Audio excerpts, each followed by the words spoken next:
Quick run through of NHSCC, so 1357. So I'm gonna start. Top thing really that kind of stuck out to me was that it ran on time. Totally. Like everything was smooth. I heard there was an issue with some of the timing on Friday with game day, but that didn't affect us. So no, we just had practice on Friday. Smooth. I mean, we competed in 3 rounds of competition. We were all there. on time. 3 separate times. That has to be, and I know that you've been on this side of that, has to be so hard to like make sure things are running on time, especially when you have technology involved now because they're doing the e-scoring. Oh yeah, multiple venues. Yeah. And I was surprised, speaking of like the timing stuff, when we were done with finals, I was like, wait, we're not 2 hours behind waiting on results to find how we did in finals. Like, finals happened, I think they even called us back early to load us on time. Like, so I just remember you talking about how I ran on time. Finals is definitely when I remembered thinking like, oh, we probably won't know until 10 o'clock at night. You just assume when you're leaving the venue, it's 11 p.m. Right. But it was like 7, and we were like, done.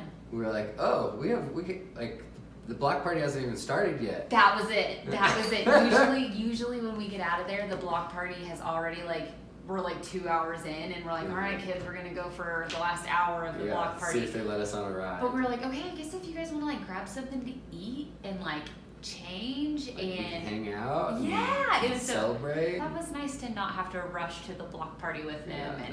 And they enjoyed it. So. But yeah, so props to UCA for running it well. It was enjoyable. It was less stressful, less chaotic. Yeah.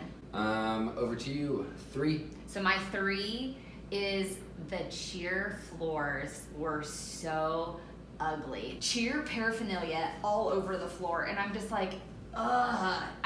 It was so ugly. The cheer floors looked ugly, so that bothered me. This is the cross I bear. Of OCD. Yes, there was no way for people to get them out of the way. I noticed this especially in the arena because we were higher up. People weren't able to discard signs and props, so they just essentially left them where they stood, and then most of the second half of routines were just kind of compact and in the middle. I will continue to champion my hope that they correct the sign rule from this year and moving forward into next season.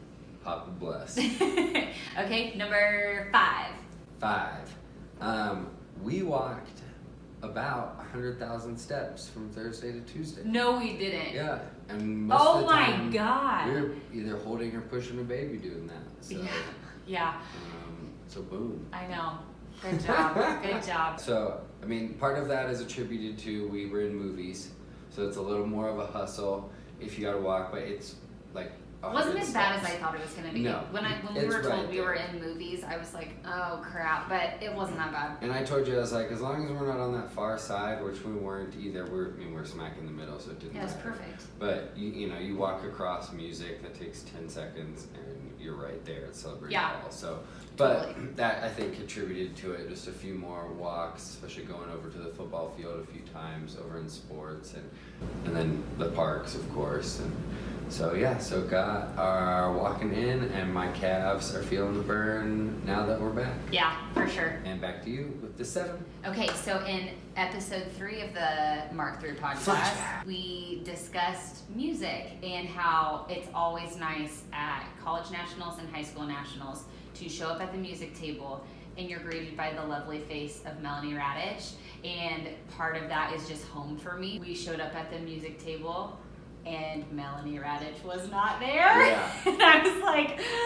oh no. But we saw her, and she reassured us with her wholesome goodness and kind heart. She was like, you're gonna do great, it's gonna be the fine. Girls are gonna be fabulous. I grabbed her arm and I said, why are you not at the music table? And she was like, you're gonna do great, it's gonna be fine. Good vibes, we're fine. I don't know why I'm superstitious about every little piece of that competition. From the end of prelims through to finals, our team got so superstitious. I blame myself. I became that way too. They exceeded being just a little stitious and became superstitious. So much so that we planned, if we were to make finals, to wear a white competition uniform. In prelims, we dropped in our all purple uniform, and semis were like, okay, shake it off, we're gonna wear our gray uniform, we're gonna feel fresh, and we hit. And so we said, we're not wearing our white competition uniforms, we're wearing our grays. We just hit in gray, we're gonna hit in gray again tomorrow. Their superstitions rubbed off on me. I was like, oh my God, maybe they're right. You know? Yep. I became very stitious. You ready for this? Who live is us? Who lit is this? Who real is us? We too legit. We are